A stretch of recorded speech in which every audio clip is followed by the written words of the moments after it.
Good morning बच्चों, कैसे हैं आप सभी। मैं आपकी विज्ञान की अध्यापिका आज आपको आपकी पुस्तक का पाठ 15 पढ़ाने जा रही हूँ, जिसका नाम है वन। तो चलिए बच्चों, शुरू करते हैं आज का पाठ। तो चलिए बेटा, देखते हैं पाठ 15 वन। वन पेड़ों झाड़ियों से पूरी तरह घिरा हुआ एक बड़ा क्षेत्र वन कहलाता है। वन सबसे लाभदायक नवीकरणीय संसाधनों में से एक है। पृथ्वी का लगभग एक तिहाई भूभाग वनों से ढका हुआ है। विभिन्न भागों में पाए जाने वाले पेड़ पौधे अलग अलग होते हैं, जो कि क्षेत्र की जलवायु तथा प्राकृतिक परिवेश पर निर्भर करते हैं। वनों के विभिन्न प्रकार। वन में उगने वाले पेड़ों का आकार, प्रकार तथा औसत वर्षा, मृदा का प्रकार स्थान की ऊंचाई पर निर्भर करता है। वनों के कुछ प्रकार हैं। औसत वर्षा। अन्य जलवायु परिस्थिति के अनुसार वन निम्नलिखित प्रकार के होते हैं। पहला है आपका उष्णकटिबंधीय वन। ये वन क्षेत्र गर्म तथा आर्द्र होते हैं तथा पूरे वर्ष कभी भी सूखे नहीं होते। यहाँ पे औसत वर्षा 200 सेंटीमीटर तथा तापमान 15 डिग्री सेल्सियस से 35 डिग्री सेल्सियस के मध्य होता है। पेड़ों की ऊंचाई 40 से 50 मीटर तक की होती है। ये पेड़ इतने पास पास होते हैं कि इनकी सघनता सूर्य के प्रकाश को जमीन तक पहुंचने नहीं देती। आगे चलते हैं। नंबर 2, उष्ण कटिबंधीय वन या मानसून वन। इस क्षेत्र में तापमान तथा वर्षा में मौसमी परिवर्तन होते हैं। वार्षिक वर्षा लगभग 150 सेंटीमीटर तथा तापमान 20 डिग्री सेल्सियस से 45 डिग्री सेल्सियस के बीच में रहता है।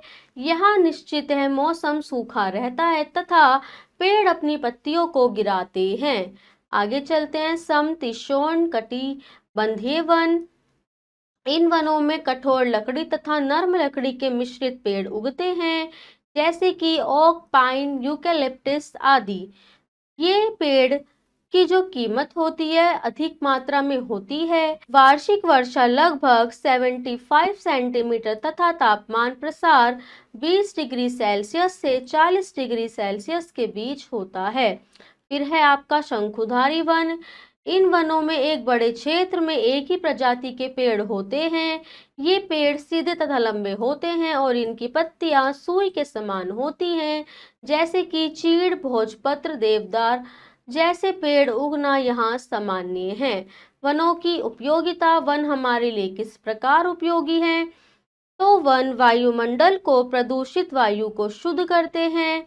वन जल को वाष्प के रूप में वायुमंडल में पहुंचाते हैं, जो वर्षा के रूप में भूमि पर गिरकर भौम जल को बढ़ाता है।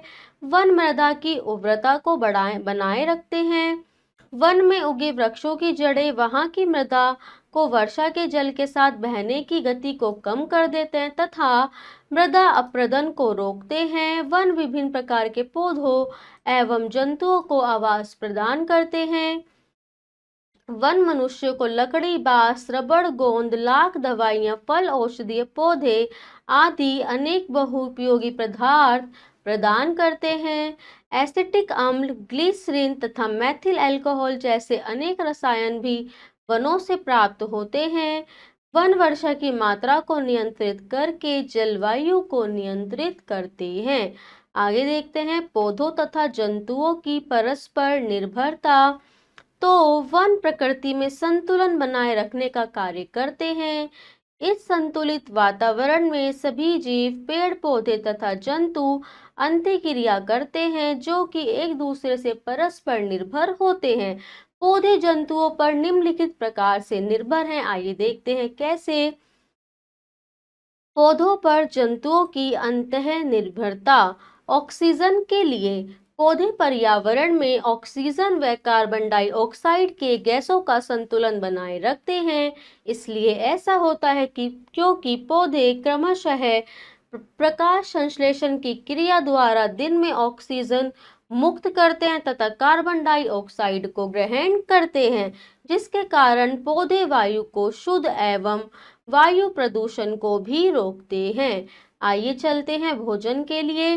तो पौधे अपना भोजन स्वयं बना लेते हैं, लेकिन जंतु अपना भोजन स्वयं नहीं बनाते। इस प्रकार पौधे जंतु एक दूसरे से परस्पर संबंधित है, क्योंकि जंतु मुख्य रूप से पौधों के ऊपर ही भोजन के लिए आश्रित होते हैं। आगे चलते हैं घोंसले के लिए। कुछ जंतु, विशेषतः पक्षी, वृक्षों के तनों में छेद बनाकर रहते हैं तथा ये वृक्षों की डाल तथा शाखाओं पर घोंसला बनाते हैं। इस प्रकार ये एक दूसरे से संबंधित हैं, जैसे कि कीट, गुबरैला, टिड्डा आदि वृक्षों पर रहते हैं। कुछ जंतु जैसे बंदर, लंगूर आदि वृक्षों पर ही रहते हैं। आगे देखते हैं पौधों की जंतुओं पर अंतः निर्भरता। तो कार्बन डाइऑक्साइड के लिए जंतुओं द्वारा श्वसन क्रिया में कार्बन डाइऑक्साइड छोड़ी जाती है तथा पौधे द्वारा उनका भोजन बनाने में उपयोग किया जाता है। इस प्रकार जंतु और पौधे एक दूसरे से संबंधित है तथा पौधे भी, जिस प्रकार पौधे जंतुओं के लिए, उसी प्रकार जंतु पौधों के लिए महत्वपूर्ण है। आगे देखते हैं प्रजनन के लिए। पुष्पों में प्रजनन 2 चरणों में होता है। पहले चरण में परागकणों का वर्तिकाग्र पर पहुंचना तथा यह चरण परागकण कहलाता है। पर परागकण में मधुमक्खियां, तितलियां आदि कीटों की क्रियाएं बहुत सहायक होती हैं। यदि ये अपनी इन क्रियाओं को नहीं करते तो बहुत से पुष्प पौधे प्रजनन नहीं कर पाते हैं। तीसरा है पोषक तत्वों के लिए। तो पौधों को पोषक तत्वों से परिपूर्ण मिट्टी उचित वृद्धि व विकास के लिए आवश्यकता होती है। जंतु मल, मूत्र और मृत्यु के बाद अपने शरीर द्वारा मिट्टी में पोषक तत्वों की वृद्धि करते हैं, जो पौधों द्वारा भोजन के रूप में अवशोषित कर लिए जाते हैं। जंतु पादपों पर निर्भर हैं। प्रत्येक जंतु, चाहे वो शाकाहारी हो या मांसाहारी हो, भोजन के लिए प्रत्यक्ष या अप्रत्यक्ष रूप से पादपों पे निर्भर करते हैं। जंतु श्वसन के लिए ऑक्सीजन पादपों से प्राप्त करते हैं।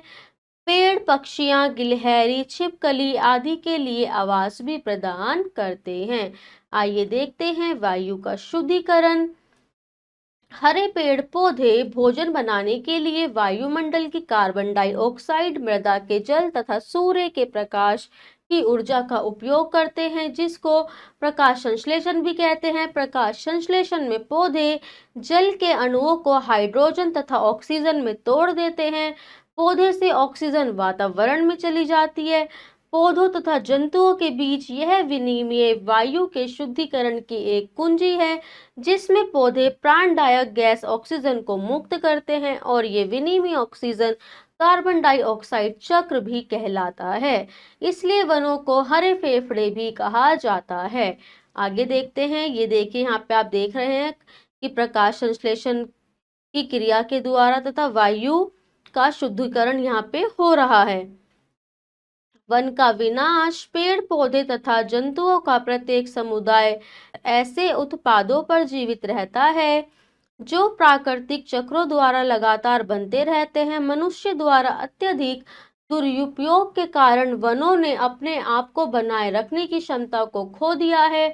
इसके बाद बहुत से पेड़ पौधे तथा जंतु लुप्त हो गए हैं। इस विनाश के कुछ निम्नलिखित कारण हैं, तो चलिए देखते हैं क्या हैं। वृक्षों का अत्यधिक कटना, पर्याप्त वृक्षारोपण न करना, वनों के पास स्थित उद्योगों द्वारा वायु का प्रदूषण, वनों के पास बड़े बांधों का निर्माण तथा पशुओं द्वारा अत्यधिक चराई, अत्यधिक खनन, आग का लगना व वन्य जंतुओं को मारना। वन विनाश के प्रभाव। वन विनाश के प्रभाव निम्नलिखित हैं। वायु में ऑक्सीजन और कार्बन डाइऑक्साइड का असंतुलन होना, जंतुओं का वास नष्ट हो जाने के कारण उनका विलुप्त हो जाना, मृदा की उर्वरता का हनन होना, मृदा के वायु तथा जल के सीधे संपर्क में आने के कारण मृदा का अपरदन होना, वन विनाश के कारण बाढ़ों का आना तथा जल चक्र का प्रभावित होना। आगे देखते हैं बेटा, वनों का संरक्षण। हमें वनों को क्यों संरक्षित करना चाहिए? अपने प्राकृतिक वास में रहने वाला कोई भी जीव वन्य जीव कहलाता है। हमें अपने तथा भविष्य की पीढ़ी के लाभ के लिए पारिस्थितिक संतुलन को बनाए रखने के लिए वनों का संरक्षण करना बहुत जरूरी है।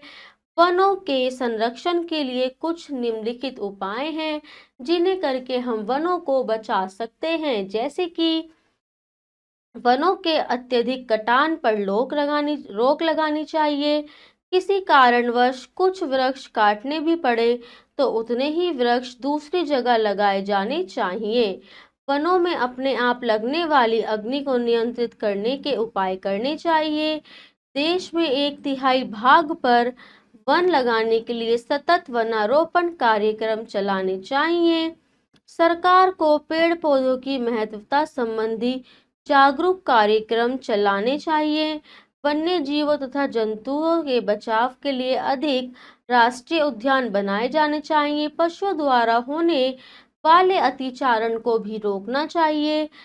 सारी बंजर भूमि व पेड़ पौधे आदि लगाने चाहिए। इस प्रकार ये सभी उपाय हैं जिन्हें करके हम वनों को बचा सकते हैं।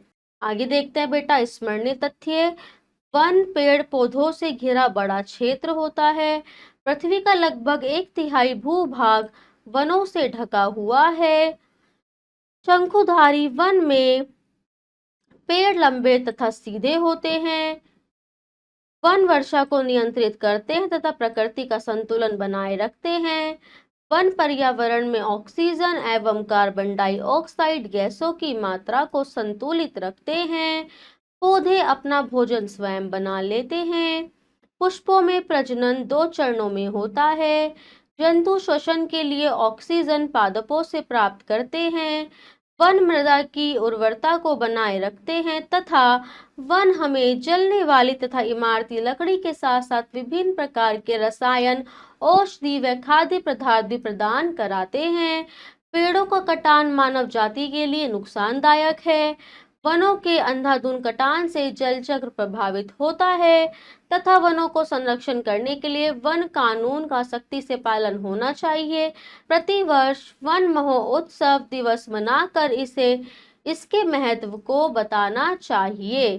तो चलिए बच्चों इस पाठ का अभ्यास शुरू करते हैं। आइए देखते हैं प्रश्न का सही उत्तर के सामने सही का निशान लगाइए। नंबर 1, निम्नलिखित में से कौन सा एक वन उत्पाद है? औषधीय पौधे, कांच, लोहा, पीतल, इनमें से कोई नहीं। तो औषधीय पौधे। नंबर 2, वनों के अंधाधुंध कटान को कहते हैं वन संरक्षण, वन उन्मूलन तथा दोनों या कोई नहीं। वन उन्मूलन। वन महोत्सव दिवस मनाया जाता है 2 जुलाई को, 10 जुलाई को, 12 जुलाई को या 2 जून को। तो वन महोत्सव दिवस 2 जुलाई को मनाया जाता है। तो बेटा प्रश्न खा है रिक्त स्थानों की पूर्ति कीजिए। नंबर 1 है आपका वन डैश से घिरा बड़ा क्षेत्र है। तो वन, झाड़ियों तथा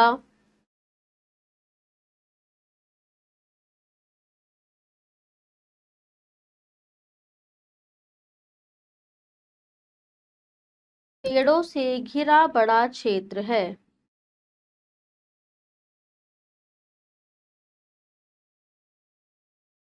नंबर 2 है प्रकृति में पौधे होते हैं। तो प्रकृति में पौधे उत्पादक के रूप में होते हैं।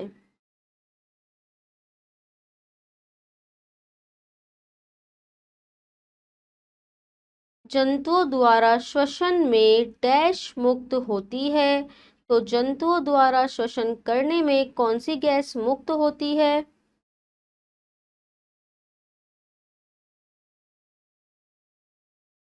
Carbon dioxide. वन प्रकृति में संतुलन बनाए रखते हैं।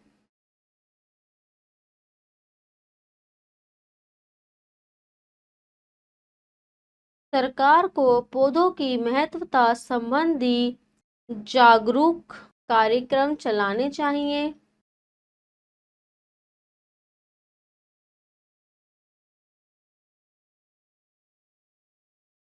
प्रश्न गा है आपका सही कथन के आगे सही तथा गलत के आगे गलत का निशान लगाइए। पृथ्वी का लगभग 1/3 भूभाग वनों से ढका हुआ है। सही। वन मृदा के लिए हानिकारक होते हैं। गलत। प्लास्टिक तथा तांबा वन उत्पाद होते हैं। गलत। वन विनाश के कारण बाढ़ें आती हैं। सही। फिर है प्रश्न घ, सही जोड़े बनाइए। वायु को शुद्ध करते हैं कौन? वन। पौधे क्या हैं? पौधे हमारा अपना भोजन स्वयं बनाते हैं। फिर है आपका वन उत्पाद। वन उत्पाद एसिटिक अम्ल हमें वन से प्राप्त होता है। मृदा अपरदन, वन उत्पाद से हमें एसिटिक अम्ल मिलते हैं तथा मृदा अपरदन होता है हमारा बाढ़ के द्वारा। और विश्व का कुल वन क्षेत्र है 30%। आगे देखते हैं प्रश्न अंघा तथा क्रियाकलाप। तो बेटा आप इन्हें स्वयं के द्वारा घर पर ही करेंगे। तो बेटा ये पाठ आपका यहाँ पे समाप्त होता है। मैं आशा करती हूँ आपको अच्छे से यह पाठ समझ आया होगा। तो चलिए मिलते हैं अपनी अगली वीडियो में। तब तक के लिए आप खुश रहिए, स्वस्थ रहिए, पढ़ते रहिए। धन्यवाद।